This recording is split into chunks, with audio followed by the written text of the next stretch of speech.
सनातन सेवा समिति के तत्वावधान में सरस्वती शिशु मंदिर सुभाष पार्क पर आयोजित विराट हिंदू सम्मेलन राष्ट्रभक्ति, सनातन संस्कार और मातृशक्ति के जागरण का सशक्त मंच बना।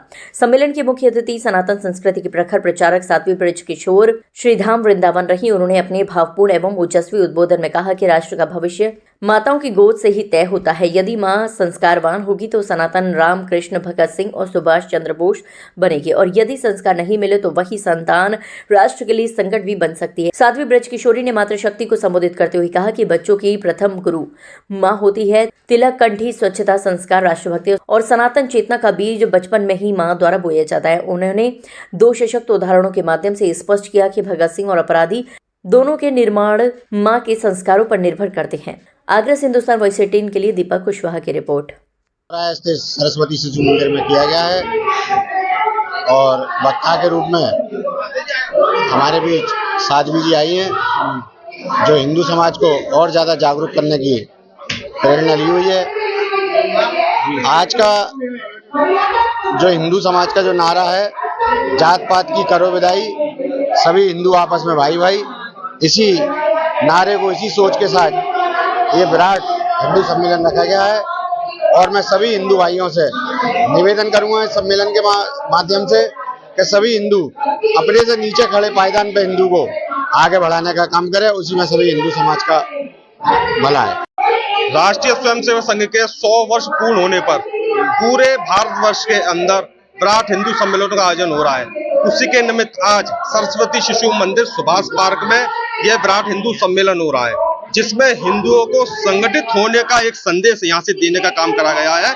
और जिस प्रकार से हिंदू जातियों में बटा हुआ है, वो जातियों में ना बटकर एक हिंदू संगठित होकर अपने हित की रक्षा करे, ऐसी यहाँ पर हमारी परम पूज्य साध्वी ब्रज रानी जी के द्वारा हम सब लोगों ने संबोधित करा गया है।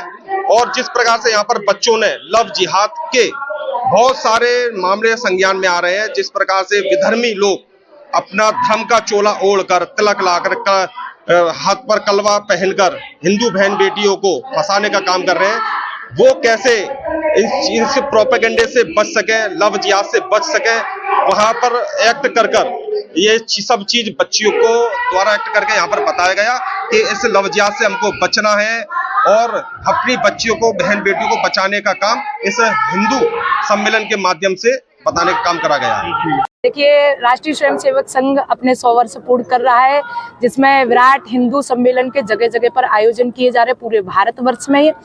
तो हम समाज को जोड़ने का कार्य कर रहे हैं और सबको बस यही बोल रहे हैं कि अपने आप को पहचानो, राष्ट्र के मार्ग पर आगे बढ़ो, सनातन की रक्षा करने का भार हम सनातनियों के ऊपर है।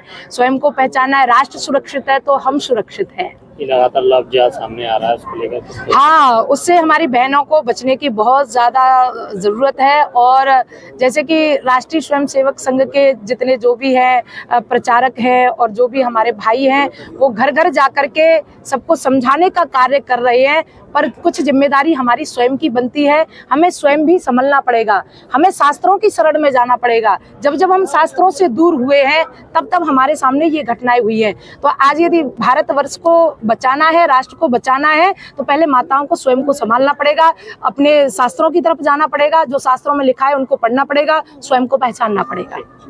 देखिए, संघ के 100 वर्ष पूर्ण होने पर पूरे भारतवर्ष के अंदर कार्यक्रम किए जा रहे हैं, पूरे उत्तर प्रदेश के अंदर कार्यक्रम किए जा रहे हैं। विराट हिंदू सम्मेलन, जिसमें जाति पाति का भेदभाव मिटाया जा रहा है। यहाँ एक ही पंडाल में सभी लोग एक साथ, बगल में हर समाज के लोग बैठे हुए हैं, केवल और केवल हिंदू के रूप में, क्योंकि हम लोगों को जाति में नहीं बैठना है, हिंदू के रूप में रहना है। और हिंदुओं के ही मंदिर है जहाँ से विश्व के कल्याण के लिए आवाज निकलती है। मुझे नहीं लगता कि ऐसा कोई मजहब या पंथ हो जो विश्व के कल्याण के लिए आवाज देता हो।